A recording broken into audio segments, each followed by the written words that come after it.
రామాయణంలోని అరణ్యకాండలో శబరి వృత్తాంతం అత్యంత భక్తిరసమైన ఘట్టం. భగవంతుడికి కావాల్సింది కేవలం నిష్కల్మషమైన భక్తి మాత్రమే అని ఈ కథ నిరూపిస్తుంది. శబరి ఒక బోయకులానికి చెందిన వృద్ధురాలు. ఆమె మాతంగ మహర్షి శిష్యురాలు. మాతంగ మహర్షి తన దేహాన్ని చాలించే సమయంలో శబరితో,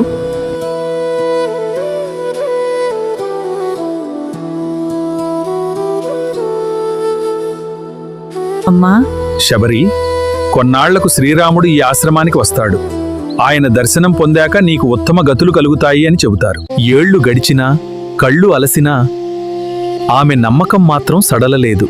రామయ్య తండ్రి, ఈ పేద వృద్ధురాల్ని కరుణించడానికి ఈ రోజైనా వస్తున్నావా స్వామి? నీకోసం పంపా నదీ తీరం నుండి తీయనైన పళ్ళు ఎన్నో ఏరి తెచ్చాను. అన్నా, అదిగో అటు చూడండి.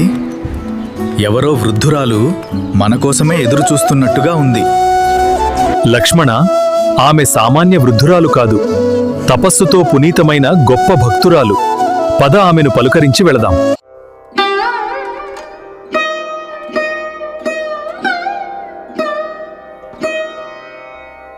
రామా, వచ్చావా తండ్రి? నా గురువు మాట నిజమైంది. నా కళ్ళు ధన్యమయ్యాయి స్వామి. రాముడు, లక్ష్మణుడు ఆసనాలపై కూర్చుని ఉంటారు. శబరి భక్తితో రాముడికి అడవిలో సేకరించిన తాజా పండ్లను ఒక గిన్నెలో ఉంచి ఎంతో ప్రేమగా సమర్పిస్తుంది. శబరి ఒక పండును తీసుకుని కొరికి రుచి చూస్తుంది. అది తీయగా ఉంటేనే రాముడికి అందిస్తుంది. లక్ష్మణుడు ఆశ్చర్యంగా చూస్తుంటాడు. నాయనా రామా, ఇవి అడవి పండ్లు. నీకు పుల్లనివి ఇవ్వకూడదని నా తాపత్రయం. అందుకే రుచి చూసి మరీ ఇస్తున్నాను. ఏమీ అనుకోకు తండ్రి. తల్లి, వేల యజ్ఞాల తర్వాత లభించే హవిస్సు కంటే నీవు ప్రేమతో అందించే ఈ ఎంగిలి పండ్లే నాకెంతో మధురంగా ఉన్నాయి. నీ భక్తిలో ఉన్న తీపి ఈ పండ్లలో ఉంది. రామా, నీ దర్శనంతో నా జన్మ తరించింది. ఇక ఈ దేహాన్ని చాలించి నా గురువున్న లోకానికి వెళ్లడానికి అనుమతించు.